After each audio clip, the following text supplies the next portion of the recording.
তুমি কি যাবে?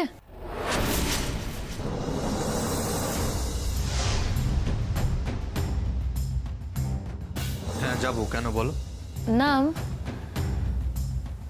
তোমার দেরি হবে তো আমি জানতাম না, তাই অনেকক্ষণ ধরে অপেক্ষা করছিলাম।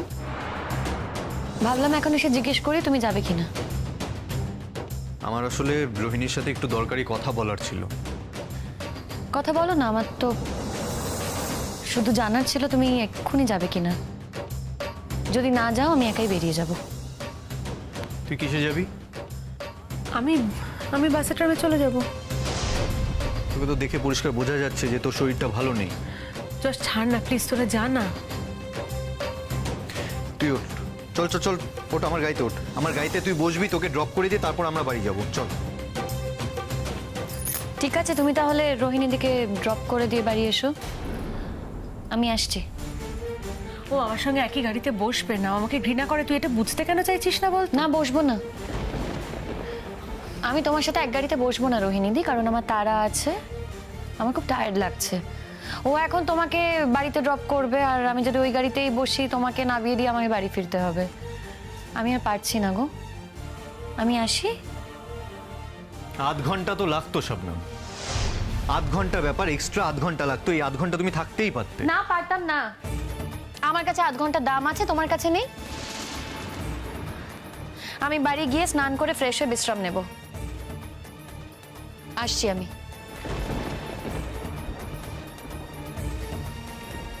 বুঝলি তুই?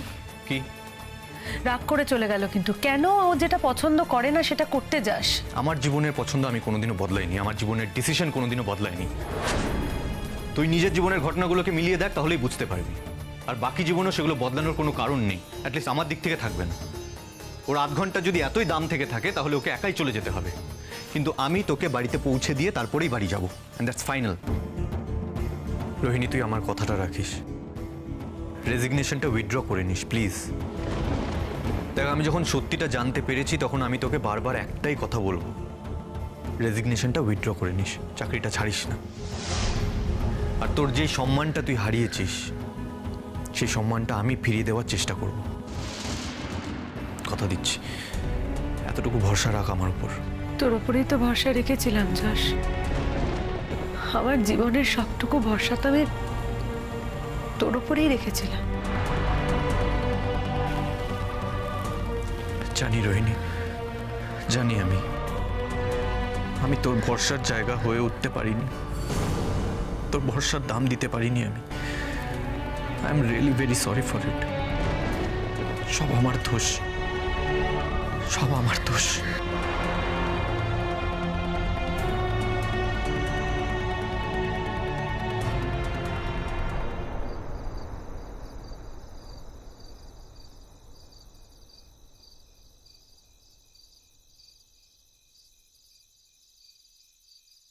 কোথায় ছিলে এতক্ষণ? রোহিণীর বাড়িতে ছিলাম।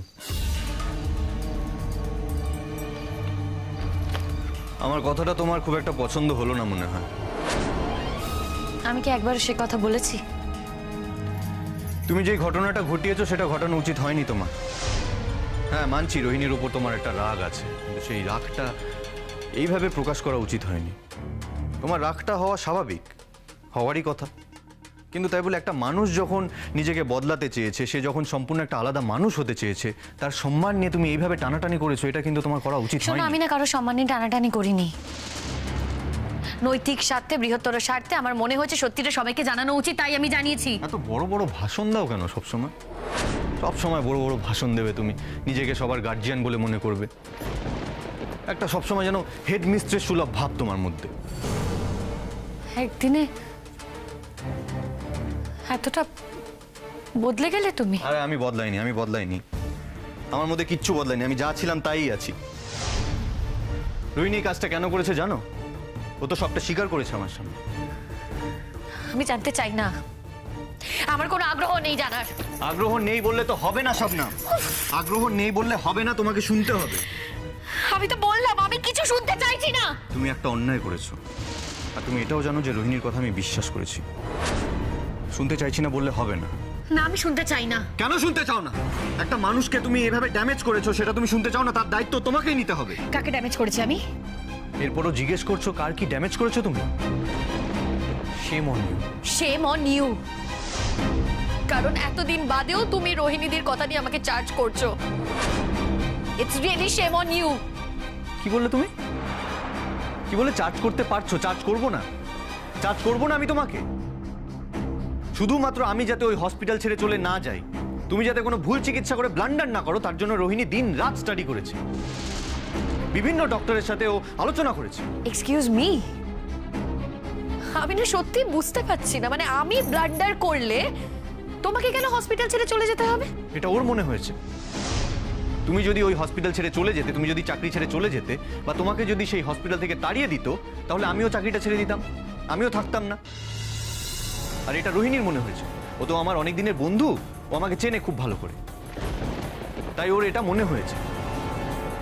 তুমি আমাকে এখন অবধি চিনতে পারলে না ভালো করে, তাই তুমি আমাকে এভাবে কন্ডেম করছো, ঘুরিয়ে প্রশ্ন করছো আমাকে যে তোমার ওই হসপিটাল ছেড়ে চলে যাওয়ার সাথে আমার হসপিটাল ছেড়ে চলে যাওয়ার কি কানেকশন আছে। আমি ভাবতে পারছি না, জাস্ট অবাক লাগছে তোমাকে দেখে। আমারও অবাক লাগছে, আমারও অবাক লাগছে তোমাকে দেখে। এতদিন তো আমাকে দেখে কোনো অবাক হওনি তুমি, সব ঠিক ছিল। আজ হঠাৎ তোমার আমাকে দেখে এত অবাক কেন লাগছে? ভদ্রভাবে কথা বলো। আমি ভদ্রভাবেই কথা বলছি, আমি সবার সাথে ভদ্রভাবেই কথা বলি, সবাইকে আমি সম্মান দিয়েই কথা বলি, আর কখনো কখনো না সেটা আমার কাল হয়ে দাঁড়ায়। কি বলতে চাইছো তুমি? কিচ্ছু বলতে চাইছি না, আমার আর সত্যি কিচ্ছু বলার নেই। ডিনার করবে? এত রাতে যখন রোহিণীর বাড়িতে গেছি, তখন রোহিণীর সাথে আমার সম্পর্কটা শেষ হয়ে গিয়ে থাকলেও ওর সাথে বন্ধুত্বটা তো এখনো আছে। নিশ্চয়ই আমাকেও না খাইয়ে ছেড়ে দেবেন। আমি তোমাকে জিজ্ঞেস করেছি তুমি ডিনার করবে কিনা, হ্যাঁ কিনা তো উত্তর দিলেই হতো, এত কথা বলার তো কোনো দরকার নেই। আর ডিনার করবে না আমাকে বলে দিলেই পারতাম, আমি এত রাত অব্দি তোমার জন্য জেগে বসে থাকতাম না, না খেয়ে বসে থাকতাম না। ধরে নেওয়া উচিত ছিল তোমার। আমি না অত ধরে নিতে পারি না, আমার অত ধরে নেওয়ার ক্ষমতা নেই। না, তুমি না একটু নিজের মনটাকে বড় করো না প্লিজ, একটু ব্রড করো না মনটাকে। এত ছোট মন, এত সংকীর্ণ মন নিয়ে বাঁচা যায় না। আমার মন সংকীর্ণ? তুমি আমার মনটাকে বড় করার কথা বলছো? হ্যাঁ বলছি। তোমার যেগুলো পাওয়ার কথা ছিল না তুমি সব পেয়েছো, ফাইনালি কিন্তু তুমি সব পেয়েছো। যেগুলো তোমার পাওয়ার কথা ছিল না, কিন্তু তুমি দেখো রোহিণী কিন্তু অনেক কিছু হারিয়েছে। আজকে যখন তুমি সবকিছু পেয়ে গেছো, আর একটা মানুষ যখন তার সর্বস্ব হারাতে বসেছে, তাকে ওই জিনিসগুলো থেকে আর বঞ্চিত করো না তুমি। কি পাওয়ার কথা বলছো বলো তো তুমি আমাকে? উত্তর দাও, কি পাওয়ার কথা বলছো? শোনো, আমি না এই যে লেখাপড়াটা করেছি সেটা কিন্তু নিজের যোগ্যতায় করেছি, আমি যে ভালো রেজাল্ট করেছি সেটাও নিজের যোগ্যতায় করেছি, আর এই যে চাকরিটা পেয়েছি সেটাও নিজের যোগ্যতায় পেয়েছি। আর পড়ে রইলে তুমি। বিশ্বাস করো, আমি আবার বলতে বাধ্য হচ্ছি, ওই সময় যদি তুমি ওরকম একটা সিচুয়েশন তৈরি না করতে, আমি কিন্তু তোমাকে বিয়ে করতাম না, আমি আসতাম না তোমার জীবনে। আসলে আমার বোঝা উচিত ছিল, আমি জানতাম, জানো তো, আমি জানতাম যে তোমাদের মতো ভদ্রলোকেদের মুখে এক কথা মনে আরেক কথা, আমার এটা বোঝা উচিত ছিল। Mind your language. You mind your language. তুমি এতদিন আমাকে অনেক অপমান করেছো, অনেক অসম্মান করেছো, আমি না এগুলো ডিজার্ভ করি না। কি অপমান করেছি আমি? কি অপমান করেছি আমি তোমাকে? আমার না তোমার সাথে কথা বলতে রুচিতে বাঁধছে। কেন রুচিতে বাজছে? কিসের জন্য রুচিতে বাজছে? আমি কিছু সময় রোহিণীর বাড়িতে থেকে এসেছি, তার জন্য তোমার রুচিতে বাজছে? কেন যাব না আমি ওর কাছে? আজকে ওর এরকম একটা ক্রাইসিস, ওর পাশে গিয়ে আমি দাঁড়াবো না? আচ্ছা তুমি বলো না, রোহিণী যখন আমার জীবনে ছিল আর তোমার জীবনে যখন একটা ক্রাইসিস এসেছিল, তখন আমি তোমার পাশে গিয়ে দাঁড়াইনি? তোমার কাছে যাইনি আমি? কোথায়? তখন তো কোনো প্রশ্ন করনি, তখন তো এটা জিজ্ঞেস করনি কেন এসেছো তুমি আমার কাছে, তখন তো আমাকে ঠেলে দূরে সরিয়ে দাওনি, কোথাও যেতে বলনি আমাকে। আজকে কেন এত প্রশ্ন উঠছে? তখন তো তুমি আমাকে ঠেলে পাঠিয়ে দাওনি কোথাও, ভুলে গেছো দেখছি, সব ভুলে গেছো। অতীত কিন্তু এত তাড়াতাড়ি ভুলে যেতে নেই। তুমি বলো না, একটু ভালো করে ভেবে মনে করে বলো, আমি তোমাকে ঠেলে পাঠিয়ে দিইনি? অস্বীকার করছো, ঠিক আছে। দেখো, অস্বীকার করলে তো আমি জোর করে কিছু করতে পারি না, কিছু বলতে পারি না। তবে একটা কথা আমি তোমাকে বলতে পারি, রোহিণী চৌধুরী যতই রেজিগনেশন লেটার দিক, ও চাকরিটা কিন্তু কিছুতেই ছাড়বে না। ও চাকরিটা ছেড়ে দিয়েছিল, চাকরিটা ছেড়েই দিয়েছিল। আমি ওকে কনভিন্স করেছি, এতক্ষণ ধরে আমি ওকে বোঝালাম ও যেন চাকরিটা না ছাড়ে, রেজিগনেশন লেটারটা যেন ও উইথড্র করে নেয়। ওর বাড়ির অবস্থাটা আমি নিজের চোখে দেখে এসেছি শবনম। সব মানুষের দিন একরকম যায় না শবনম। একটা সময় ছিল যখন তুমিও অভাবের মধ্যে ছিলে। আজকে হয়তো তুমি নিজেকে মহারানী ভাবতে পারো, কিন্তু তাই বলে তো তোমার সেই দিনগুলো মিথ্যে হয়ে যেতে পারে না। রোহিণী অবস্থাপন্ন ঘরের মেয়ে, আজকে ফর সাম রিজন ওর ফ্যামিলি একটা ক্রাইসিসের মধ্যে দিয়ে যাচ্ছে। She is the only earning person in her family. ওর মা বাবা ওর বিয়েটা আমার সাথে দিয়েছিল, নিশ্চিন্তে ছিল, কিন্তু সামহাও এই বিয়েটা ওয়ার্কআউট করলো না। রোহিণী এখন সব দিক দিয়ে সাফার করছে, সব দিক দিয়ে একটা স্ট্রেসের মধ্যে আছে ও। কিন্তু তুমি তো এগুলো কিচ্ছু বুঝবে না। তুমি তো এখন রানীর হালে আছো না, তোমার কোনো চিন্তা নেই, চাকরি করছো। এই বাড়ি যারা তোমার আগেনস্টে ছিল তারা তোমার সাইডে হয়ে গেছে, তোমার ফরে আছে এখন। একমাত্র মা তোমার আগেনস্টে আছে, সেটা দিয়ে তোমার কোনো এসে যায় না, কারণ তুমি তো মায়ের ফেস টু ফেস হচ্ছ না রোজ। রোজ সকালে চাকরিতে বেরিয়ে যাচ্ছ, রাতেবেলা ফিরছো। বাড়ির দায় দায়িত্ব তোমাকে পালন করতে হচ্ছে না, কারণ সেই সময়টা তো তুমি বাড়িতেই থাকো না। কিসের জন্য আমাকে এতগুলো কথা বলছে আমি না সত্যি বুঝতে পারছি না। আমি জাস্ট বুঝতে পারছি না।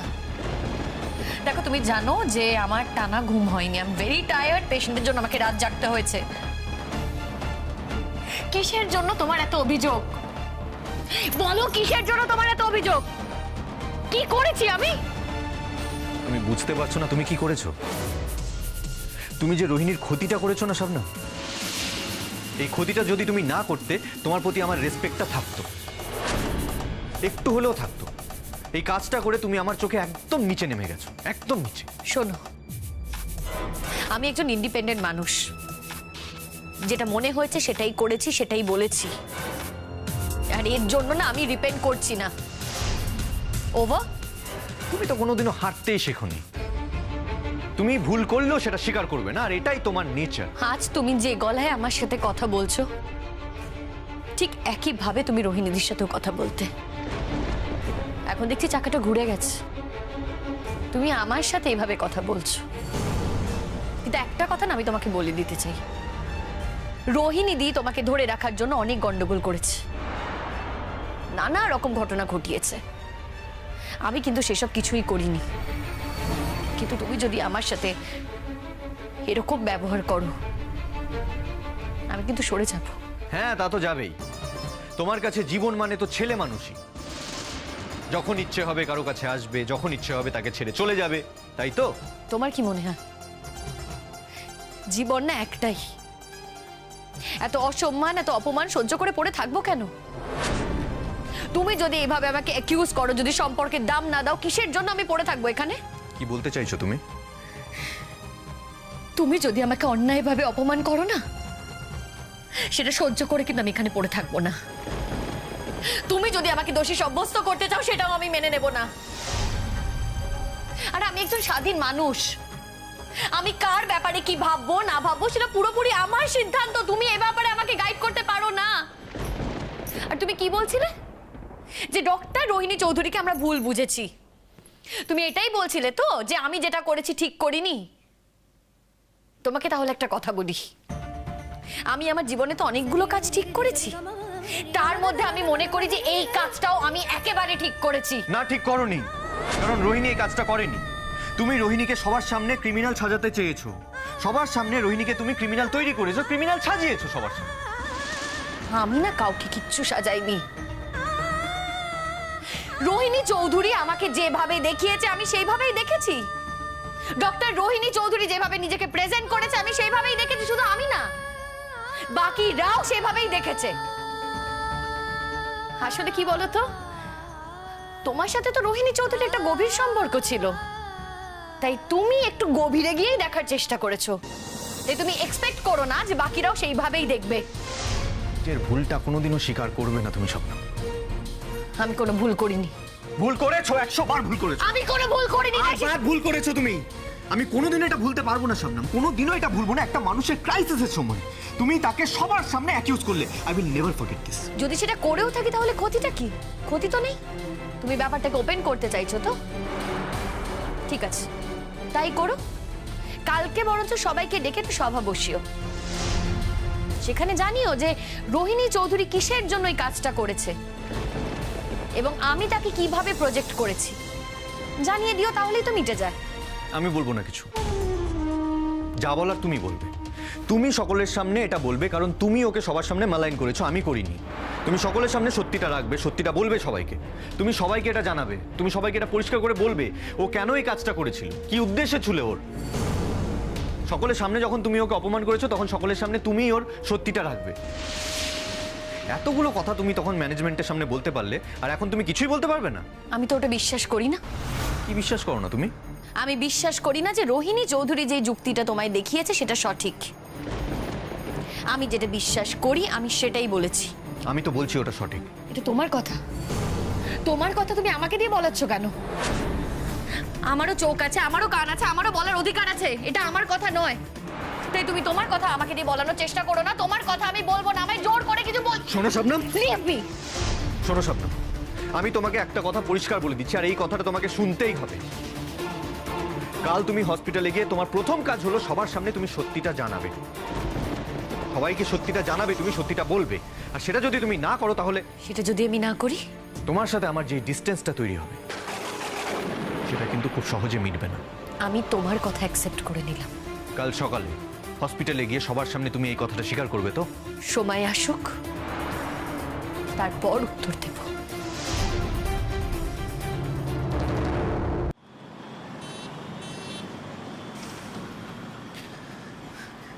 কেন আমাদের সবাইকে হলে ডেকেছে কিছু জানেন? আমি তো বুঝতেই পারছি না। আমার রীতিমতো টেনশন হচ্ছে। এবার আবার কি আমাকে নতুন করে অপমানিত হতে হবে বলুন দেখি? বুঝতে পারছি না, সকলকেই তো আসতে বলেছে। রেজিগনেশন লেটারটা তো দিয়েই দিয়েছি, যদিও যশ আমাকে বলেছে রেজিগনেশন লেটারটা উইথড্র করে নিতে, কারণ ও বললো দেখ আফটারঅল তুই তো করিসনি এরকম একটা কোনো কাজ, অন্যায় তো তুই করিসনি, তাহলে বেকার বেকার কেন তুই রেজিগনেশন দিবি, তুই উইথড্র করে নে। আমিও ভেবে দেখলাম কথাটা তো খুব একটা ভুল বলছে না। এখন যদি আমি রেজিগনেশন লেটারটা উইথড্র না করি, তাহলে মনে হবে যে আমি যেটা করেছি সেটাই অন্যায়, সেটাকে আমি মেনে নিচ্ছি। না না, তুমি কেন রেজিগনেশন দেবে? আর হসপিটাল কর্তৃপক্ষ তো সে কথা বলেনি। অথরিটি এটাই বলেছে, সবাই যেটা বলবে সেটাই হবে। সবাই তোমার ফরে কথা বলছে, তাই তোমার রেজিগনেশন দেওয়ার কোনো কারণই নেই। একটা জিনিস আমি বুঝতে পারছি না, আমাদের সবাইকে হলে কেন ডেকেছে? আমি তো বুঝতে পারছি না, চলো গিয়ে দেখি। হ্যাঁ ঠিক আছে, আসুন। আমাদের সবাইকে অডিটোরিয়ামে ডেকেছে কেন বলো তো? বুঝতে পারছি না, সবাইকে তো ডেকেছে দেখছি, সবাই তো যাচ্ছে। 2টো থেকে 2:30টার মধ্যে সবাইকে জমায়েত হতে বলেছে ওখানে। আমার মনে হয় ম্যানেজমেন্ট আমাদেরকে কিছু বলতে চায়, কিছু জানাতে চায়। তাই হবে হয়তো, কি জানি। চলো। এই শবনম, বলছি তোমাকে কাল রাতে যেটা বললাম সেটা বলো কিন্তু আজকে, মানে আই মিন অথরিটির সামনে তুমি সেই সব কথাটা আজকে ওদেরকে পরিষ্কার করে বলো। কি বলবো? আমি তো এমন কিছু বলিনি যেটা তুমি ভুলে যাবে। তুমি রোহিণীদির কথা বলছো তো? দেখো সেই সময় যদি কথা ওঠে আমার যা বলার আমি বলবো, ঠিক আছে? কি বলবে? তখনই সেটা শুনতে পাবে। শোনো, আমার মনে হয় তোমার এই কথাটা বলা উচিত। রোহিণী কিন্তু কোনো ভুল কাজ করেনি, ওর কোনো দোষ ছিল না। তুমি রোহিণীকে মিসআন্ডারস্ট্যান্ড করছো। ও পেশেন্টকে মেরে ফেলতে চায়নি, বরং ও যা যা করেছে সব পেশেন্টের ভালোর জন্যই করেছে। আচ্ছা আমি কি বলবো সেটা তুমি আমাকে এভাবে পাখি পড়া কেন করে দিচ্ছ? পাখি পড়া করে দিচ্ছি না আমি শবনম, আমি তোমাকে রিমাইন্ডার দিচ্ছি। এটাই তো বলার কথা ছিল, এটাই তো দেখো সত্যিটাই তো বলা উচিত। আমি তাই তোমাকে আরেকবার বলে দিলাম, মনে করিয়ে দিলাম যে এটা বলো তুমি। তোমার রোহিণীর সাথে ব্যক্তিগত প্রবলেমস থাকতে পারে, কিন্তু সেগুলো তাই বলে তুমি ওর প্রফেশনাল জায়গায় তুমি বদলাটা নিও না, আই মিন সত্যিটাকে ঢেকে দিও না, ওর ওর ক্যারিয়ারটা নষ্ট করে দিও না। বাবা, আমি রোহিণীদের কেরিয়ার নষ্ট করে দেবো এত ক্ষমতা আছে আমার? আমি জানি না তোমার এত ক্ষমতা আছে কি নেই, কিন্তু পরিস্থিতিটা এমনভাবে তৈরি করা হয়েছে সেটা সেই দিকেই ইন্ডিকেট করছে। আমি কিন্তু এরকম কোনো পরিস্থিতি তৈরি করিনি। আমি জানি তুমি এরকম কোনো পরিস্থিতি তৈরি করোনি, কিন্তু অ্যাপারেন্টলি সবাই এটাই ভাবছে যে রোহিণী এই কাজটা ডেলিবারেটলি করেছে। তার জন্যই আমি তোমাকে বলছি যে তুমি প্লিজ গিয়ে এখন সবাইকে সত্যিটা বলো, দ্যাটস ইট, আর কিচ্ছু না। কাল থেকে এক কথা শুনছি, বারবার এক কথা বলছো কেন বলো তো? আমার সবটাই মনে আছে, যেটা করার আমি করবো আর যেটা বলার আমি বলবো। দেরি হয়ে গেছে, 2টো বেজে গেছে, চলো।